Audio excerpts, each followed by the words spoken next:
अल्हम्दुलिल्लाहिल्लज़ी ज़य्यनन नबिय्यीन बिहबीबिहिल मुस्तफ़ा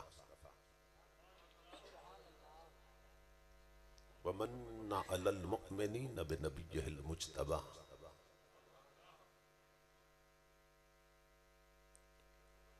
अस्सलातु वस्सलामु अला सय्यदिना व मौलाना मुहम्मदिन खैरिल बरा व अला आलिहि व अस्हाबिहिल मुतअद्दिबीन बित्तक़वा।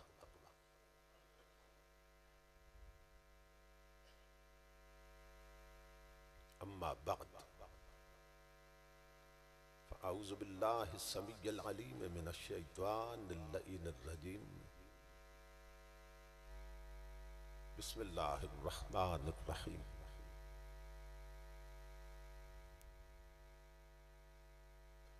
फ़ज़्कुरू आला अल्लाहि लअल्लकुम तुफ़्लिहून।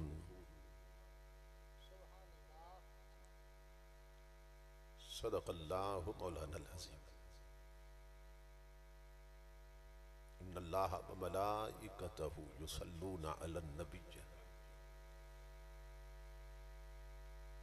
या अय्युहल्लज़ीना आमनू सल्लू अलैहि व सल्लिमू तस्लीमा।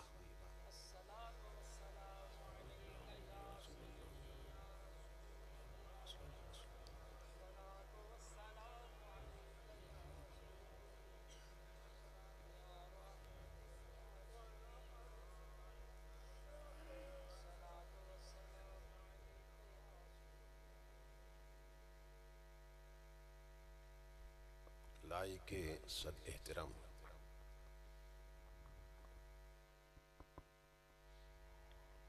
जिगर गोशा मुफ्ती आज़म पाकिस्तान, यादगार असलाफ, उस्ताजुल उलमा हज़रत अल्लामा साहिबजादा मुफ्ती मोहम्मद शफीक साहिब दामत बरकातुहुल आलिया, जिगर गोशा उस्ताजुल उलमा मुहसिन अहले सुन्नत हज़रत अल्लामा साहिबजादा अब्दुर्रहमान ज़िया साहिब दामत बरकातुहुल कुद्सिया, दीगर मुअज़्ज़ज़ मशाइख़ व उलमाए किराम और मोहतरम हाज़रीन व सामिईन, अल्लाह रब्बुल इज़्ज़त का लाख लाख शुक्र है कि जिसने अपनी तौफीक खास से आपको और मुझे आज की इस अजीम शान और कसीरुल बरक़ात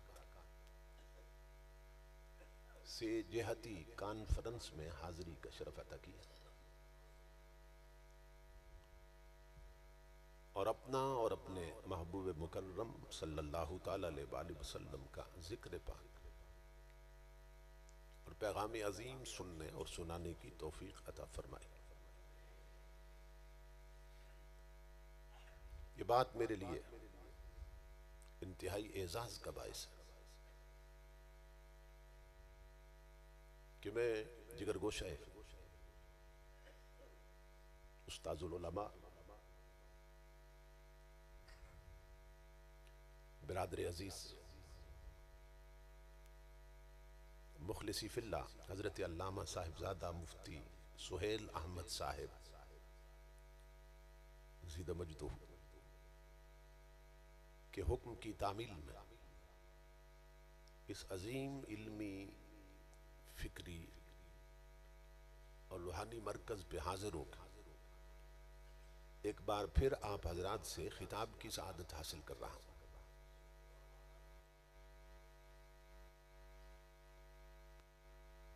आज का प्रोग्राम तीन निस्बतें रखता है।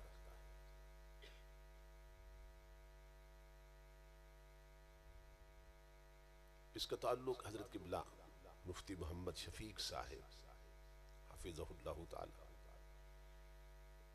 की वालिदा मोहतरमा मरहूमा के ईसाले सवाब के साथ भी है और मुनाज़िर इस्लाम, फातिह कादियानियत शेखुल इस्लाम वल मुस्लिम हजरत अल्लामा मुफ्ती गुलाम मुर्तज़ा साहिब रहमतुल्लाह ताला कि उर्से पाक के साथ भी है और नबी अकरम सल्लल्लाहु ताला अलैहि वसल्लम के मीलाद पाक के साथ भी है।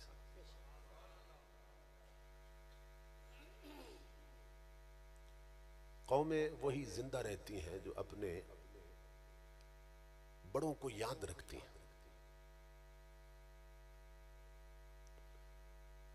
हजरत अल्लामा मुफ्ती गुलाम मुर्तज़ा साहिब रहमतुल्लाह ताला अलैह बहुत बड़ी शख्सियत गुजरे।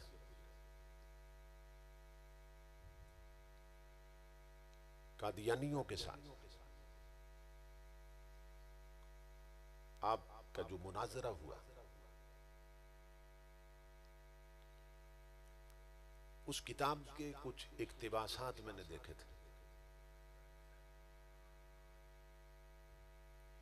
मुखालिफ ने जो दलाइल दिए थे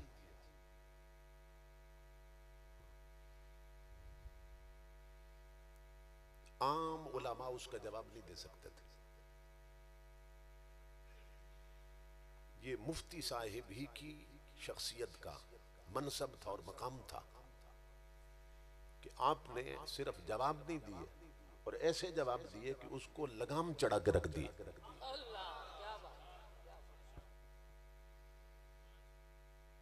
उसकी बोलती बंद कर दिया।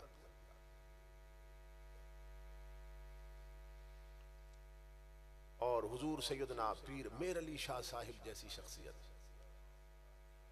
रहमतुल्लाह ताला अलैह, जिनकी अपनी पूरी जिंदगी रद्द कादियानियत में गुजरी थी,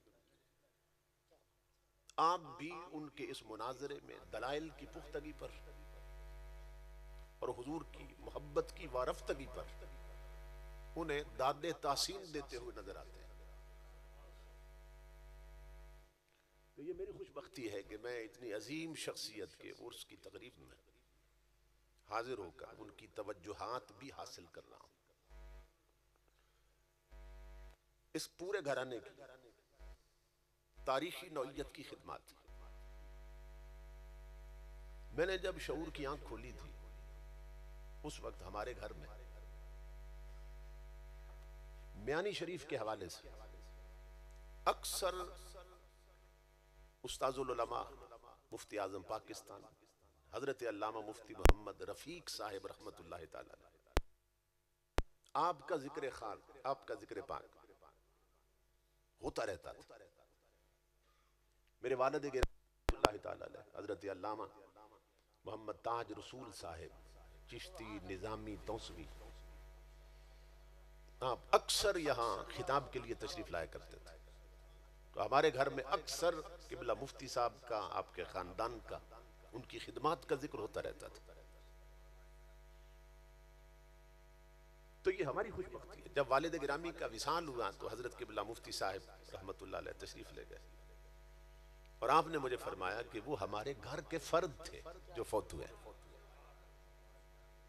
तो मैं जब भी यहाँ हाजिर होता हूँ उनके साहबजादगान की इतनी शफकतें और मोहब्बतें नसीब होती हैं, ऐसा लगता है परदेश में नहीं अपने घर में आया हूं।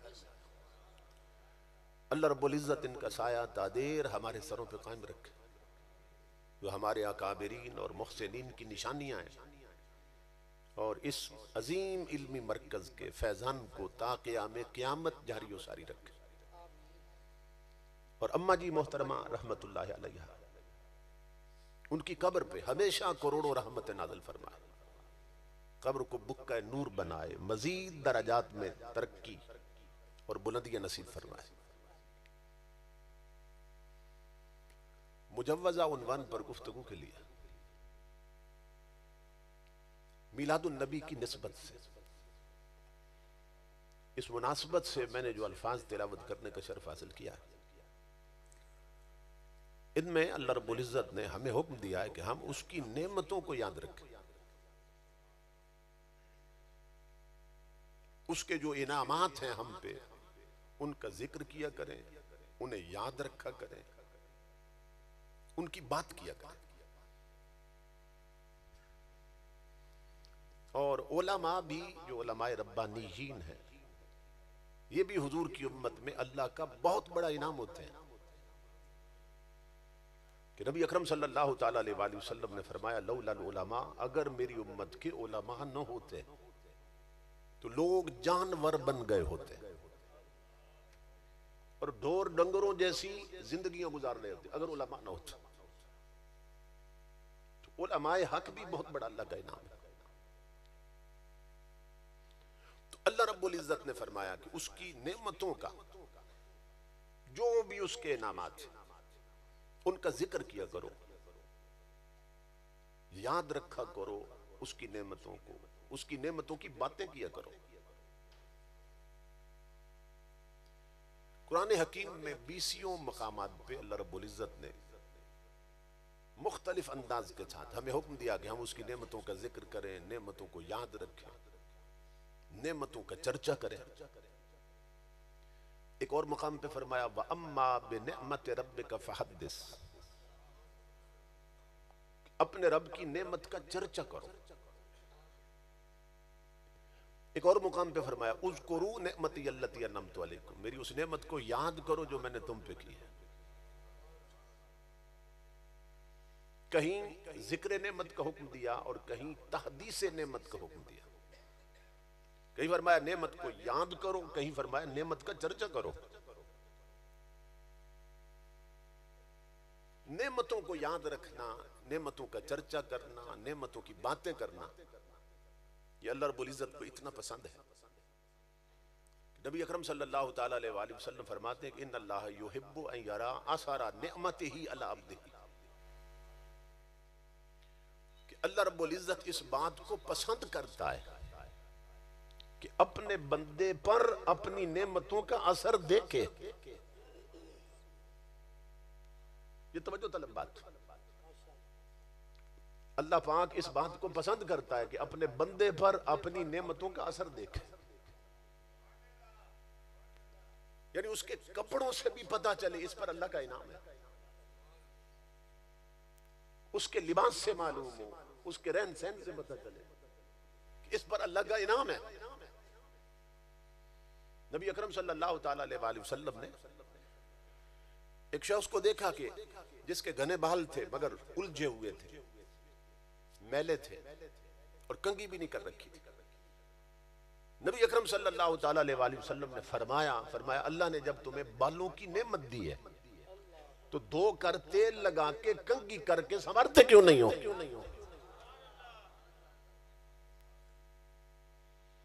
इसी तरह एक सहाबिया आई हुजूर की बारगाह में, इमामुल अंबिया ने फरमाया तुम बेवा हो या शादीशुदा हो? अर्ज किया कि शादीशुदा हूं। तो फरमाया मेहंदी न लगा के हाथ बेवा की तरह क्यों बना रखे? अगर बेवा नहीं हो, शादीशुदा हो, तो फिर हाथों में मेहंदी लगाओ। तो हमारे बाज जाहिल लोगों ने ना इस्लाम को हवा बना दिया और हमारा कंसेप्ट ये बन गया जो जितना ज्यादा मैला कुचैला रहे वो उतना पहुंचा हुआ होता है। ये खलर का हार से ऊपर में एक जगह किताब के लिए गया तो बदमज़हबों ने ना एक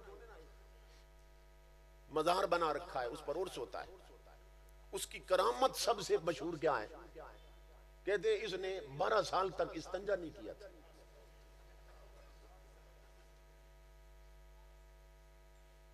ये सबसे बड़ी करामत है।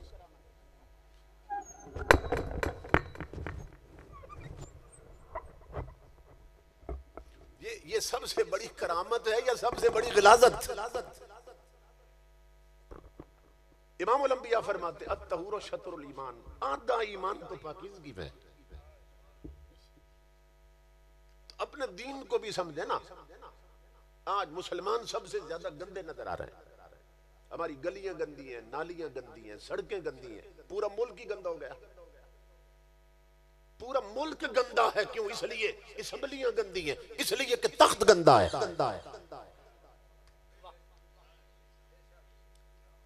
आरफे खड़ी हजरत मियां मोहम्मद रहमतुल्लाह ताला अलैह आप फरमाया करते थे कि जो डैम होता है ना, डैम जहां से आगे नहरें निकलती हैं, तो फरमाया करते थे कि अगर डैम गंदा होना तो नहरों में कभी पानी साफ नहीं आ सकता। तो ये मिसाल देकर आप फरमाते थे अगर तख्त पर बैठने वाले गंदे हों तो मुआशरे में कभी पाकीज़गी नहीं आ सकती है।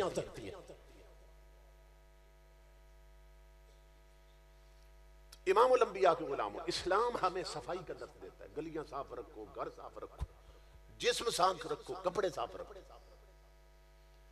तो हुजूर फरमाते हैं अल्लाह रब्बुल इज्जत इस बात को पसंद करता है कि जो नेमत दी है ना अपने बंदों को, बंदों के जिस्म पर उस नेमत का असर नजर आए जो उसने दे जो रखी है। तो अल्लाह रब्बुल इज्जत ने हुक्म दिया कि उसकी नेमतों का जिक्र किया जाए, नेमतों का चर्चा किया जाए। अच्छा, यहां तवज्जो तलब बात है, एक तरबियती बात अर्ज करने लगा हूं कि हम नेमतों का जिक्र करते हैं। हमारी शादियों पे नेमतों का जिक्र होता है, मरने पे कहीं पहुंच जाए तो वहां भी नेमतों का जिक्र होता है।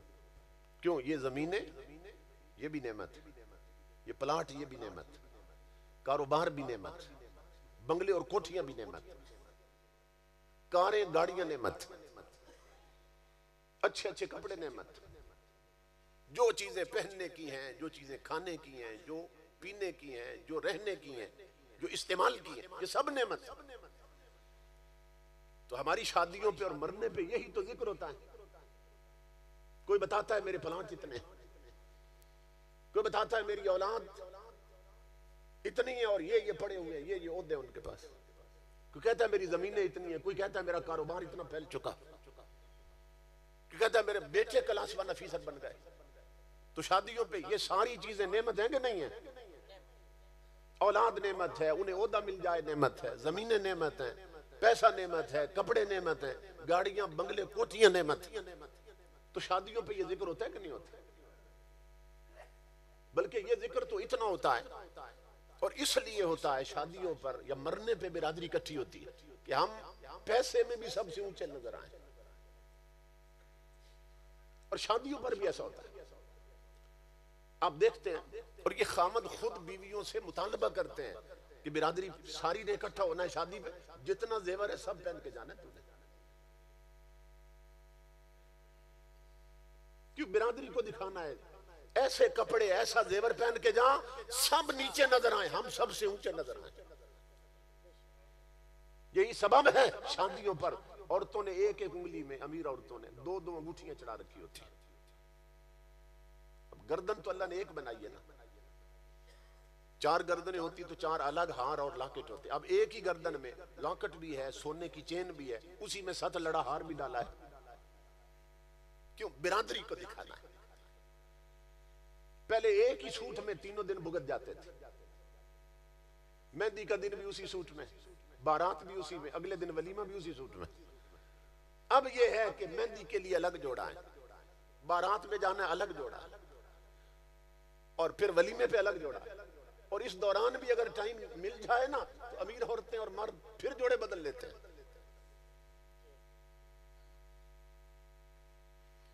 कपड़े पहनकर हम ऊंचा बनना चाहते हैं।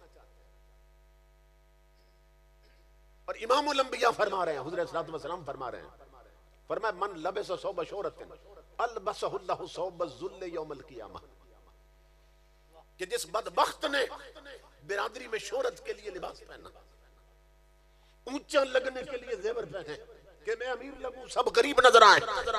तुम्हारे मेरे नबी फरमाते हैं कल क़यामत के मैदान में पूरी दुनिया के सामने अल्लाह रब्बुल इज्जत उसे जिल्लत का लिबास पहना देगा।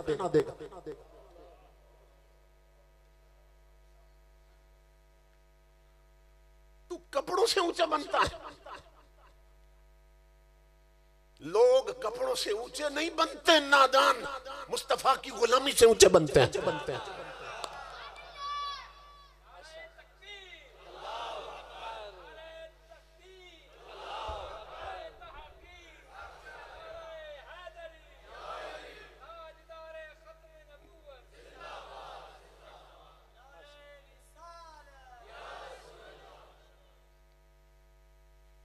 किसी ने बड़ी गजब की बात की है, वो कहता है ना कालीनों से होती है आज बड़ी बड़ी कोठियों में बड़े कीमती कालीन, कीमती कपड़े, लोग समझते हैं इनसे हम ऊंचे नजर आएंगे।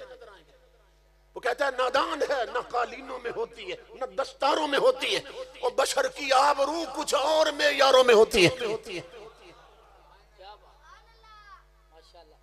इज्जत इंसानियत के, अजमत इंसानी के कुछ और पैमाने हैं। हजरत शेख सादी रहमतुल्लाह ताला अलैह, बाबा सादी, मैं पूरे यूरोप के थिंकर्स की अकल उसकी जूती पे कुर्बान कर दूं। हमें मालूम ही नहीं अल्लाह रब्बुल इज्जत ने हमें कितने बड़े दिए थे। शेख सादी फरमाते हैं, आप फरमाते हैं कितने मैंने कीमती लोग देखे कि जिनके जिस्म पे लिबास नहीं था, और कितने कीमती कपड़े मैंने देखे, लिबास देखे, जिनके अंदर इंसान नहीं थे।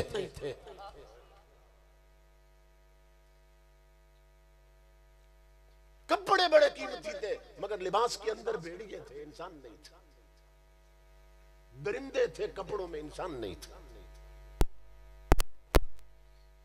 अल्लाह रब्बुल इज्जत फरमाता है कि नेमतों का जिक्र करो।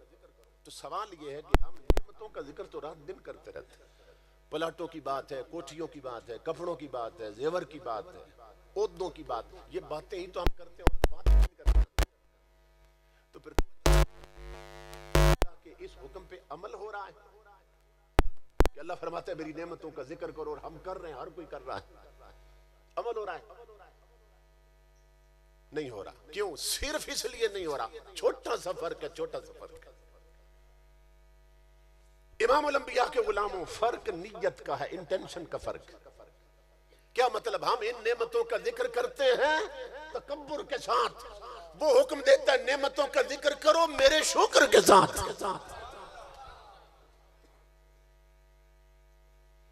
नेमतों का जिक्र किब्रन नहीं करना है, शुक्र के साथ करना, शुक्रन करना, जैसे मेरे बंदे करते थे, शुक्रन करना। इसलिए कि जब हम दुनिया में आए थे तो हम नंगे थे, तो कपड़े किसने दिए हमें? अल्लाह रब्बुल इज्जत, उसका करम है, उसने पर्दा पोशी फरमाई, उसने सत्र पोशी फरमाई। दुनिया में आए तो हम नंगे थे, उसने कपड़े दिए। दुनिया में आए तो हम गूंगे थे, उसने बोलना सिखाया। हुजूर गौसे आजम रजी अल्लाह तआला अन्हु, अल्लाह ने कुव्वते बयान ऐसी अता की थी गौसे आजम को कि आपके साहबजादे हजरत शेख अब्दुल रज़्ज़ाक रजी अल्लाह तआला, आप बयान करते हैं कि अब्बा जी ने जिस दिन तकरीर करनी होती थी ना, 60-70 हजार का मजमा जमा होता था, और जुबान में अल्लाह ने इतनी तासीर रखी थी गौसे आजम कि जब खिताब खत्म होता तो 16-16, 17-17 जनाजे उठ जाते थे।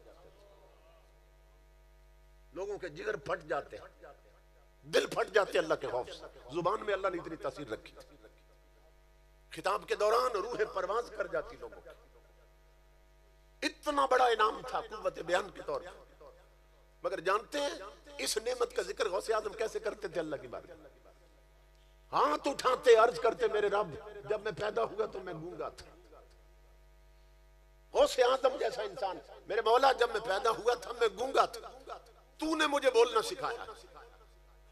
अब आगे देखे तरबियत की बात क्या करते हैं हमारी तरबियत के लिए।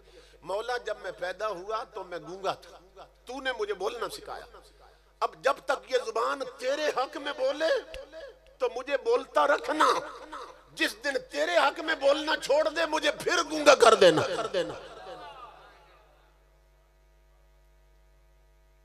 नेमतों का जिक्र यूं किया जाता है। इमामुल अंबिया के गुलामों, तो अल्लाह रब्बुल इज्जत फरमाता है मेरे बंदो मेरी नेमतों का जिक्र करो। क्यों? इसलिए कि जब नेमत याद रहेगी तो जिसने दी है उसे कभी भूल नहीं सकते हो। जब याद हो ना कि ये रब का इनाम है मेरी जात में, तो फिर जिसने दिया है उसे भूल सकते? तो जिक्र नेमत का हुक्म देकर अल्लाह रब्बुल इज्जत अपनी याद दिला रहा है। जब देने वाला याद रहेगा तो फिर क्या होगा? फिर उसका शुक्र भी याद रहेगा, और जब उसका शुक्र याद रहेगा तो फिर क्या होगा? अल्लाह फरमाता है मैंने कानून बना दिया, ला इन शकरतुम ला अज़ीदन्नकुम, कि मेरे बंदो अगर तुम शुक्र करते रहे, मुझे अपनी इज्जत की कसम, तुम्हारी नेमतें कभी घटने नहीं दूंगा, नेमतें बढ़ाता जाऊंगा। तो बता रहा है अल्लाह रब्बुल इज्जत कि उसके शुक्र से नेमतें बढ़ती हैं। इमामुल अंबिया के गुलामों, जिनके हां कभी नेमतें थीं और आज नहीं है, वो अगर गौर करें ना, उन्हें समझ आएगी कि तुमने उन नेमतों पर उसका शुक्र नहीं किया होगा। क्योंकि ये हो ही नहीं सकता कि बंदा अल्लाह की नेमतों पर शुक्र करे और फिर नेमत घट जाए या मिट जाए। उसने दो ताकीदें लगाई हैं, लअज़ीदन्नकुम, लाम ताकीद का है, नून सकीला ताकीद। अल्लाह फरमाता है तुम अगर शुक्र गुजार बन के रहे तो मैं जरूर बेजरूर तुम्हारी नेमतें बढ़ाता जाऊंगा, घटने नहीं दूंगा नेमत। तो शुक्र से नेमतें बढ़ती हैं, शुक्र से नेमतें बढ़ती हैं, और नाशुक्री से नेमतें घट जाती हैं। अब हमें यह भी नहीं मालूम बहुत से लोगों को कि अल्लाह के शुक्र का तरीका क्या है। एक मसला तो है नहीं, हमारे यहां तो मसाइल है बहुत ज्यादा, पूरा मुल्क मसाइलिस्तान बना हुआ है। पढ़े लिखे लोग बीए बीएड है, एमएससी है, मास्टर की डिग्री है उनके पास, उनसे पूछ ले कि एक मुसलमान के जिम्मे कुरान के हुकूक कितने, नहीं बता सकते। ये मालूम ही नहीं मुसलमान पढ़े लिखे लोगों को भी कि एक मुसलमान के जिम्मे कुरान के हुकूक कितने। तो कब्र में जाके फिर मालूम करेंगे कुरान के हुकूक कितने थे मेरे जिम्मे। इसी तरह इमामुल अंबिया के गुलामों, हमारी मेजॉरिटी और अक्सरियत ये नहीं जानती कि अल्लाह के शुक्र का तरीका क्या है। वो शुक्र के जिस पर उसका वादा है, और ये वादा किसी सियासतदान का नहीं, रहमान का वादा है। अल्लाह फरमाता है तुम अगर शुक्र करते रहे मेरे बंदो, मैं तुम्हारी नेमतें कभी घटने नहीं दूंगा, नेमतें बढ़ाता जाऊंगा, जरूर बेजरूर नेमतें बढ़ाई जाएंगी। कुरान में अल्लाह रब्बुल इज्जत वादा कर रहा है। तो वो शुक्र जिस पर नेमत बढ़ती है वो क्या है, कैसे किया जाता है, इसको अच्छी तरह समझ लें। इमामुल अंबिया के गुलाम हजरत जुनैद बगदादी फरमाते हैं रज़ी अल्लाह ताला, अकाबिर वलियों में से हैं, बहुत बड़े अल्लाह।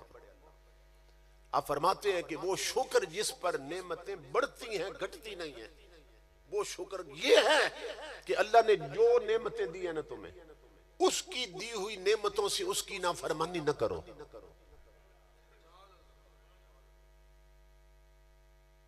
ये है असल में शुक्र। इसको फिर गौर से सुने, जो जो नेमतें अल्लाह ने हमें दी हैं, अल्लाह ने दी हैं, हर शय अल्लाह ने दी है, जो नेमतें उसने दी हैं, पर उसकी नेमतों से उसकी नाफरमानी छोड़ दो तो अल्लाह लिखवा देगा मेरा बंदा शुक्र गुजार हो गया, और वादा कर रहा है उसकी नेमतें कभी घटने नहीं दूंगा, बढ़ाता जाऊं। अब इसको मैं मजीद आसान करता हूं ताकि सब लोग समझ जाएं शुक्र क्या है। मिसाल से, मसलन ये आंखें अल्लाह की नेमत है कि नहीं है? अल्लाह फरमाता है कि मेरी इस नेमत का शुक्र अदा करो। तो क्या मतलब है कि इन आंखों के साथ जिंदगी भर के लिए वो चीज देखना ही छोड़ दो जिसका देखना अल्लाह और उसके रसूल ने हराम कर दिया। ये कान अल्लाह की नेमत है। अल्लाह फरमाता है मेरी इस नेमत का शुक्र अदा करो। क्या मतलब? इन कानों के साथ जिंदगी भर के लिए वो गाने सुनना छोड़ दो, वो ढोल ढमके और राग बाजे छोड़ दो सुनना इस कानों के साथ, वो गिगबत और गिला और चुगली सुनना छोड़ दो, वो हर शय सुनना छोड़ दो जिसका सुनना अल्लाह रसूल ने हराम कर दिया।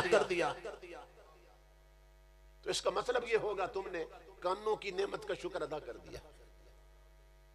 हाथ अल्लाह की नेमत है। अल्लाह फरमाता है मेरी इस नेमत का शुक्र अदा करो। क्या मतलब? इन हाथों के साथ उस चीज को छूना भी छोड़ दो जिसको हाथ लगाना अल्लाह ने हराम कर दिया।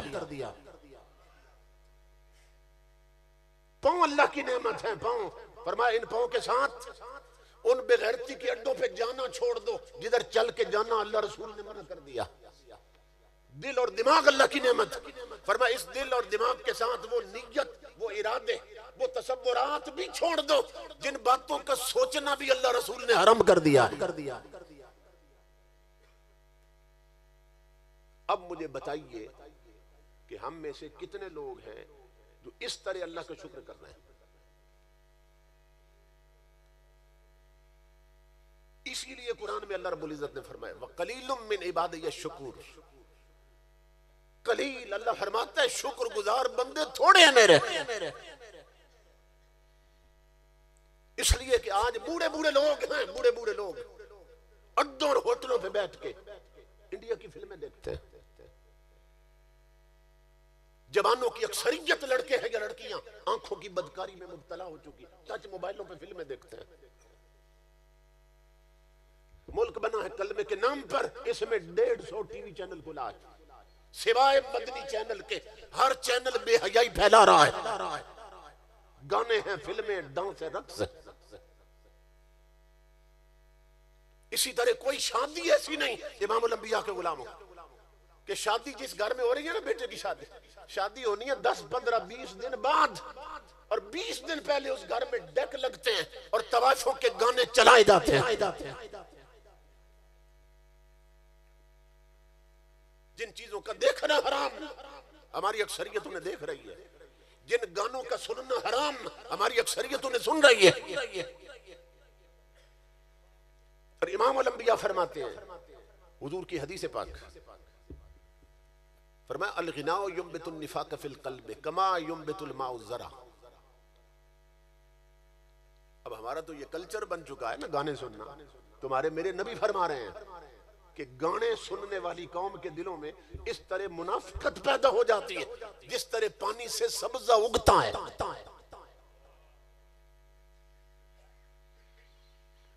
आज लोग कहते हैं जी भाइयों में खुलूस नहीं रहा, दोस्तों में वफा नहीं रही, कहते हैं खून सफेद हो गए। पता नहीं क्या हो गया लोगों को। ये बातें हो रही हैं कि नहीं हो रही? भाई भाई से वफा नहीं कर रहा, दोस्त दोस्त के लिए मुखलिस नहीं है। भेड़िए बन गए हैं लोग, कहते हैं पता नहीं खून क्यों सफेद हो गए। कोई खालिस बंदा नहीं मिलता। मदीने से आवाज आ रही है, नादान 15 सदियों पहले मैंने तुझे वजह बता दी थी। जब कोई घर गानों से खाली नहीं, कोई दिल मुनाफिकत से खाली कैसे मिले?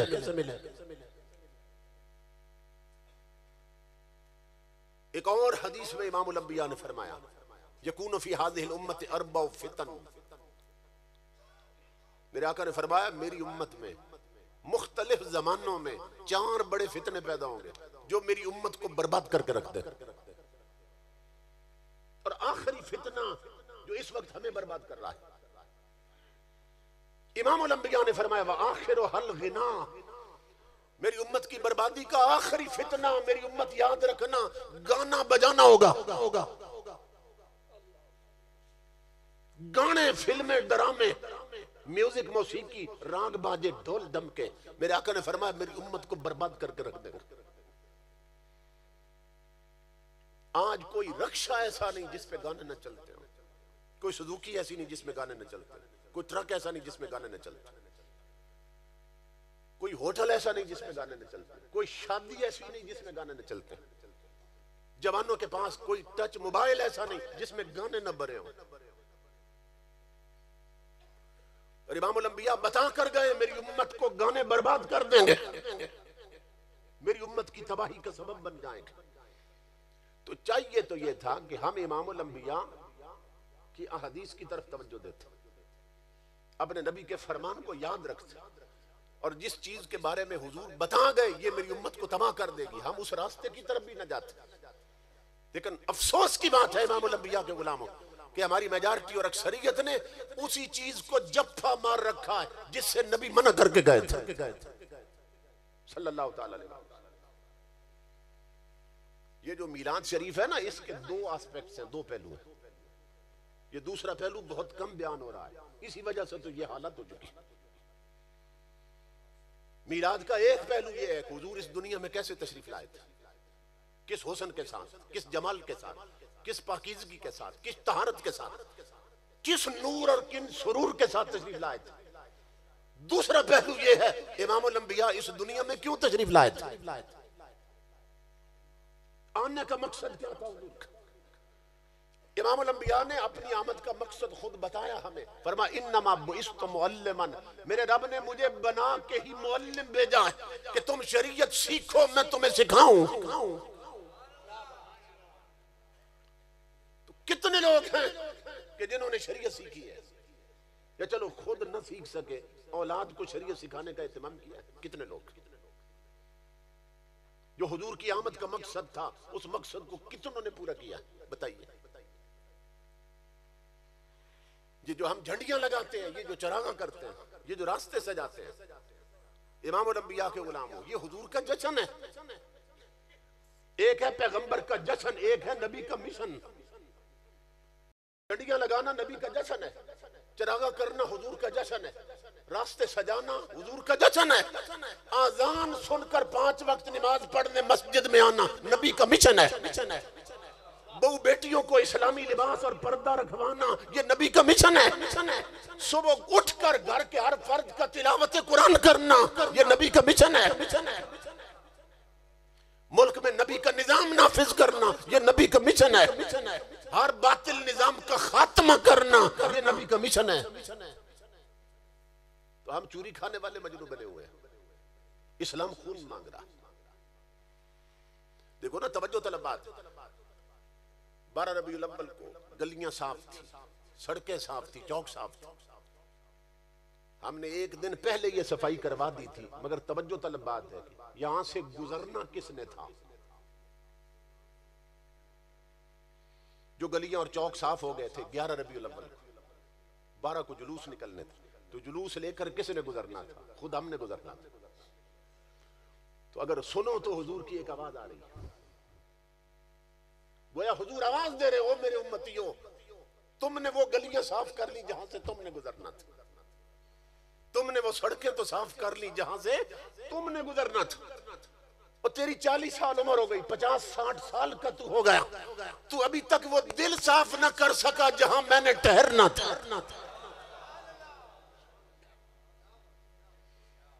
तेरी इतनी उम्र हो गई, अभी तक तू वो आंखें पाक न कर सका जिन आंखों को मैंने जलवा दिखाना था। कानादान अपनी जगह साफ कर ली तूने, मेरी भी तो साफ कर। हर बंदे की तलब है मैं रोजे पे जा पहुंचू, है कि नहीं है? तो अल्लाह का वली कहता है, वो कहता है तू फिक्र कर तामीरे दिल की, दिल के वेड़े को साफ तो कर, अपने मन को पाक तो कर, अपनी गंदगी अंदर से निकाल, फिर क्या होगा?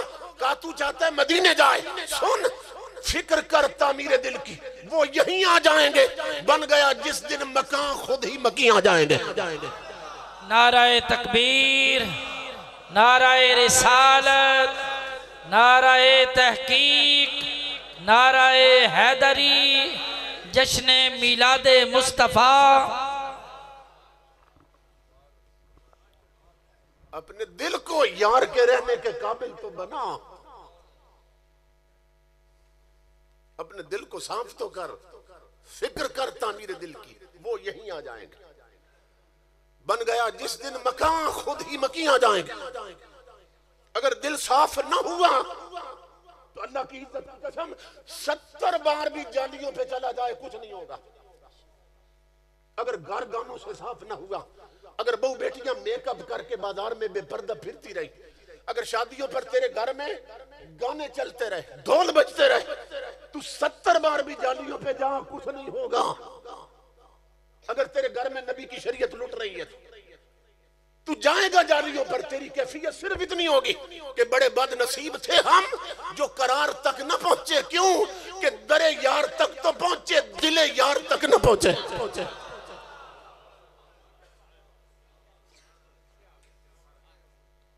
समझ रहे?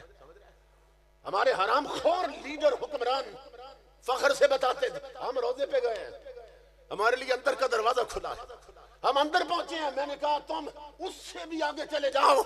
तो बड़े बदनसीब थे हम, तुम्हारी हालत ये रहेगी। बड़े बदनसीब थे हम जो करार तक न पहुंचे। क्यों? दरे यार तक तो पहुंचे, दिले यार तक न पहुंचे। तुम अंदर जाकर भी जालियों के दिले यार तक नहीं पहुंचे हो। वो अडियाला जेल में मुमताज कादरी रहा, वो जेल में रहकर भी दिले यार तक पहुंचा है।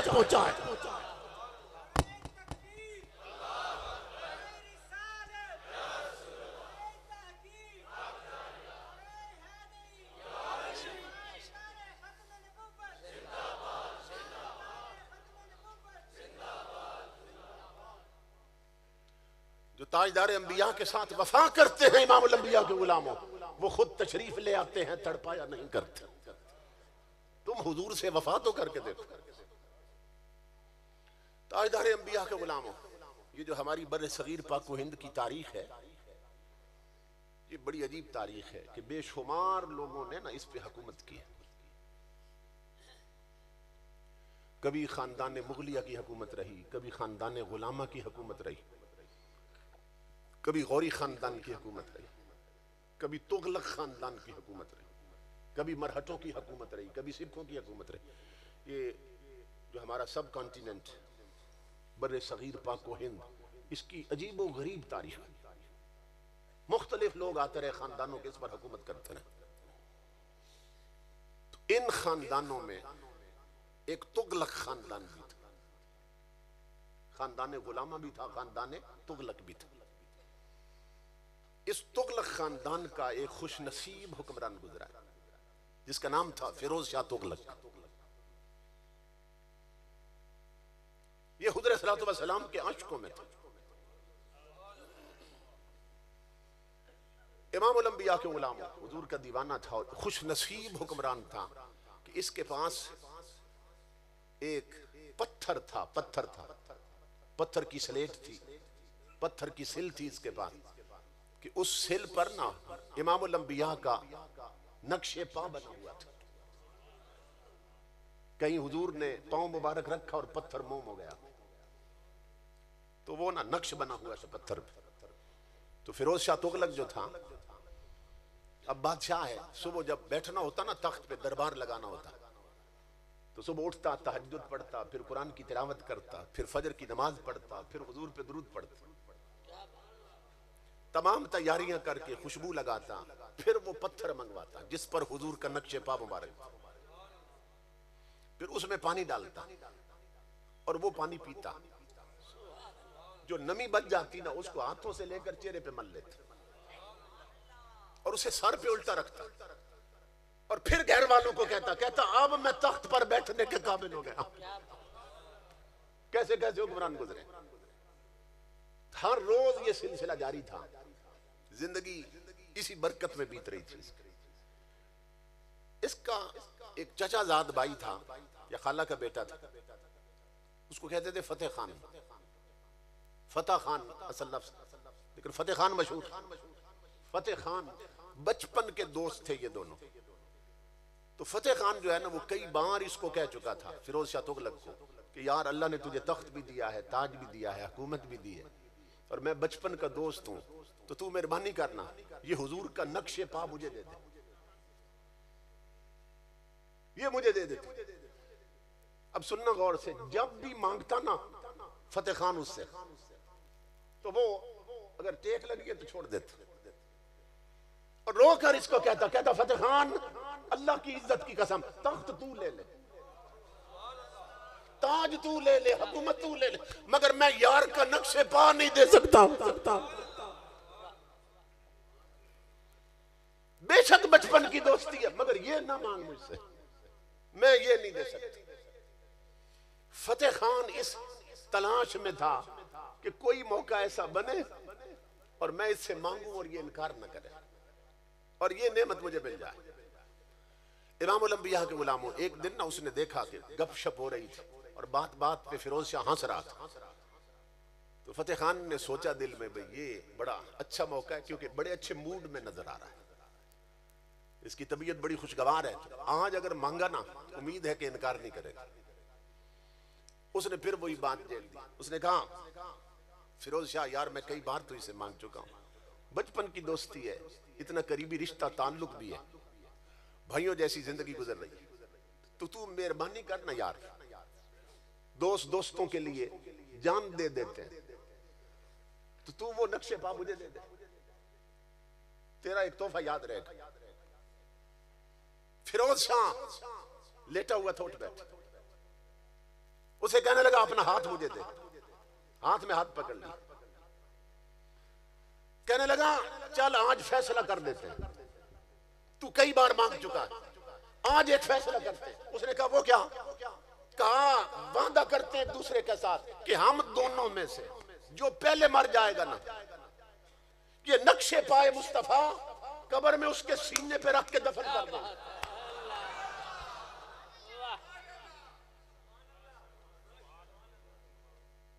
कहा ये फैसला कर देते। इमाम अल-अंबिया के गुलामों फतेह खान कहने लगा, उछल पड़ा खुशी के साथ, कहने लगा ये मुझे मंजूर है,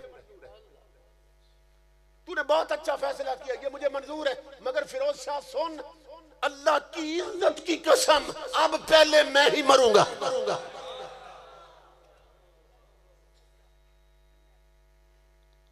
फिरोज शाह कहने लगा, यार ये मौत और जिंदगी ये न तेरे हाथ में न मेरे हाथ में, ये तो उसके हाथ में है, वो जानता है जिसने जिंदगी दी है कि लेनी कब है, ये तो अल्लाह के हाथ में, न तू जानता न मैं जानता। फतेह खान कहने लगा, अल्लाह की इज्जत की कसम खाता हूं, अगर ये नक्शे पा उसे मिलना है जिसने पहले मरना है, तो फिर सुन फिरोज शाह, पहले मैं ही मरूंगा।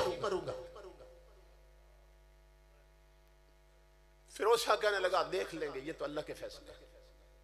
फिरोज शाह उठ के महल में चला गया। फतेह खान घर नहीं गया, अस्तबल में गया, घोड़ा निकाला, घोड़े पर पानीपत की तरफ जा रहा है।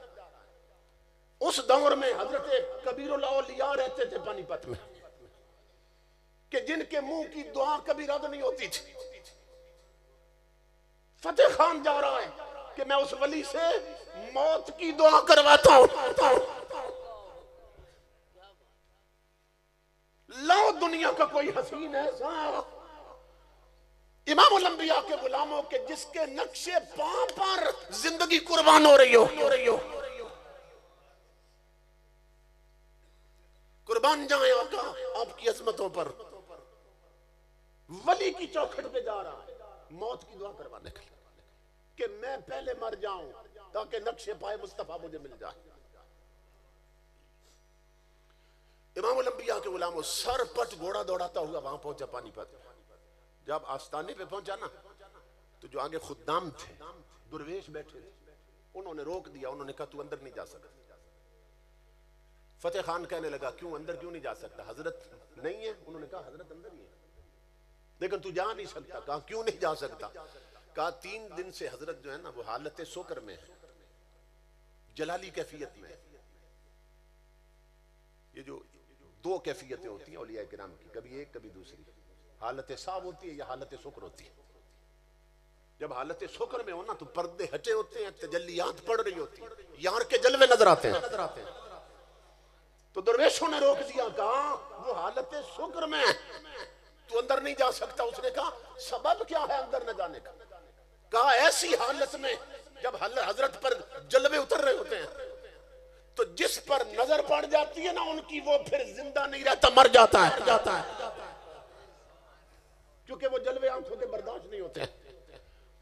फतेह खान खुशी से उछल पड़ा, कहने लगा मौत लेने ही तो मैं आया हूं। कहा हट जाओ, दरवाजा खोलो, मुझे जाने दो सामने। इमाम अल-अंबिया के गुलामों अंदर गया। हजरत एक दीवार के साथ खड़े थे, लाठी की टेक लगा के ना सामने सजदे वाली जगह पे नजर थी, वहीं से पर्दे हटे हुए थे। ये सामने दीवार के साथ फतेह खान हाथ बांध के खड़ा हो गया। अब इंतजार में है कि नजर कब पड़ती है। इमाम अल-अंबिया के गुलामों थोड़ी देर के बाद हजरत कबीरुल औलिया ने आंख उठाई, एक नजर डाली फतेह खान पर, आंखों से आंखें चार हुई। तो हजरत कबीरुल औलिया मुस्कुराए और पता क्या फरमाया? फरमाया फतेह खान बड़े जिद्दी हो मगर फिर भी प्यारे लगते हो। क्योंकि जिद में भी तो फर्क होता है। देखा कि जिद क्या कर रहा है।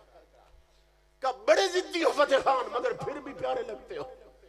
एक नजर डाली, फरमाया फतेह खान जा, मैंने तेरा काम कर दिया। फतेह खान खुशी से निकला वहां से। बाहर फटे कपड़ों में एक फकीर लेटा हुआ था। जब फतेह खान उसके करीब से गुजरा ना, तो फकीर ने सर उठाया और कहने लगा फतेह खान तीर कमान से निकल चुका है, तीर कमान से निकल चुका है, अब तेरा दिल्ली पहुंचना भी मुश्किल हो जाएगा। फकीर ने बता दिया तू कहीं रास्ते में मर जाएगा। ये सरपट घोड़ा दौड़ा रहा है, क्यों? कि कहीं रास्ते में मर गया। तो परदेसी समझ के कोई दफन ना कर दे और यार का नक्शे पा रह ना जाए। जिस नक्श के लिए जिंदगी कुर्बान कर रहा हूं कहीं फिर उससे मारूम ना हो जाऊं। इमाम अल-अंबिया के गुलामों सर पट घोड़ा दौड़ा रहा है। अभी दिल्ली से कुछ दूर था, कई मील का फासला था कि फतेह खान ने महसूस किया कि मुझे तो नींद आ रही है। कहने लगा घोड़े की पुष्ट पर आज तक कभी नींद तो नहीं आई, ये आज नींद क्यों आने लगी है मुझे। खुद को संभाला लेकिन नींद इतनी गालिब आ गई कि फिरोज खान फतेह खान घोड़े से गिर गया। इमाम अल-अंबिया के गुलामों घोड़ा रुका, ये गिरा नीचे, बस गिरते ही इसकी आंख लग गई, नींद ने कब्जा कर लिया।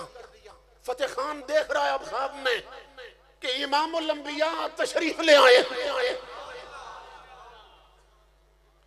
और ताजदार अंबिया ने ख्वाब में बाजू फैला दिए और आका फरमा रहे फतेह खान और मेरे नक्शे पा से इतनी मोहब्बत करता है, उसके लिए तू जिंदगी कुर्बान कर रहा है। ओ मेरे बेटा नक्शे पा नहीं आ, उस पा वाले के सीने लग। नाराए तकबीर, नाराए तकबीर, नाराए रिसालत, नाराए तहकीक, ताजदारे खत्म नबुव्वत, ताजदारे खत्म नबुव्वत, लब्बैक लब्बैक लब्बैक या रसूल अल्लाह, लब्बैक लब्बैक लब्बैक या रसूल अल्लाह, लब्बैक लब्बैक लब्बैक या रसूल अल्लाह। सुभान। कहा फतेह खान इतनी मोहब्बत मेरे साथ और नक्शे पा के लिए मरना चाहता है। आज नक्शे पा नहीं खुद मुस्तफा को मिल, आ मेरे सीने लग जा। खाम में इमाम अल-अंबिया ने सीने लगा ली। फतेह खान रोने लगा ख्वाब में और अर्ज की मेरे आका अब सीने लगाया है ना तो जुदा ना करना मुझे, अब अपने पास रख ले। इमाम अल-अंबिया मुस्कुराए, फरमाया फतेह खान तुझे लेने ही तो आया हूं। आका ने सीने लगा के थोड़ा सा जोर लगाया ना, उसकी रूह खींच ली, रूह परवाज हो गई। इमाम अल-अंबिया के गुलामों आए जमाले नाज दिखा कर चले गए, खाबीदा जिंदगी थी जगा कर चले गए। अब उसकी वहां मैयत पड़ी थी। एक काफिला गुजरा घोड़सवारों का, उन्होंने कहा ये तो बंदा ऐसा लगता है जैसे मरा हुआ है। जब नीचे उतर के देखा तो कुछ पहचान गए, कहने लगे यार ये तो फतेह खान है, फिरोज शाह तुगलक का चाचा का बेटा, ये तो मर गया। उन्होंने मैयत उठाई और वहां ले गए दिल्ली में। फिरोज शाह तुगलक को खबर दी कि फतेह खान तो मर गया। फिरोज शाह ने खुद गुस्ल दिया, खुद जनाजा पढ़ाया, खुद कब्र में उतारा और नौकरों से कहने लगा वो नक्शे पा ले आओ हुजूर का। इमाम अल-अंबिया के गुलामों उस नक्शे पा में उसने पानी डाला, पिया, नमी चेहरे पे मल ली और उसके कफन हटाया ना सीने से, उल्टा करके हुजूर का नक्शे पा सीने पे रख दी। कब्र से बाहर निकल आए, सिले रख दी गई। इमाम अल-अंबिया के गुलामों अब पता है फिरोज शाह ने क्या कहा? यूं सलाम किया उसने, कहा फतेह खान हुकूमत मेरी थी, तख्त मेरे पास, ताज मेरे पास था, फौज मेरे पास थी, ताकत मेरे पास थी, मगर फतेह खान तुझे मुबारक हो, तू जीत गया, मैं हार गया।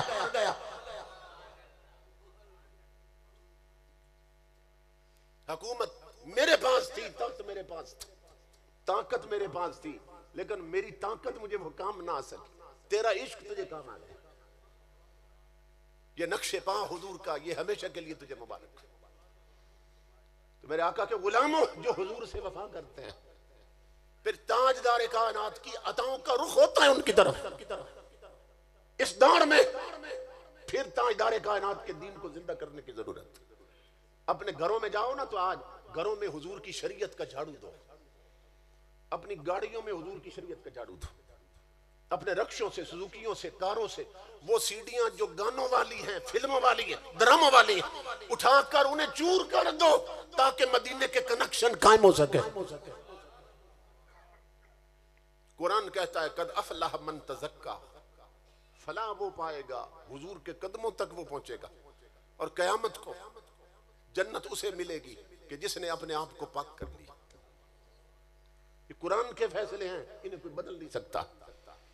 आज ना हमारी आंखें पाक रही, ना कान पाक रहे, ना जुबान पाक रहे, ना दिल पाक रहे, ना हाथ पाक रहे।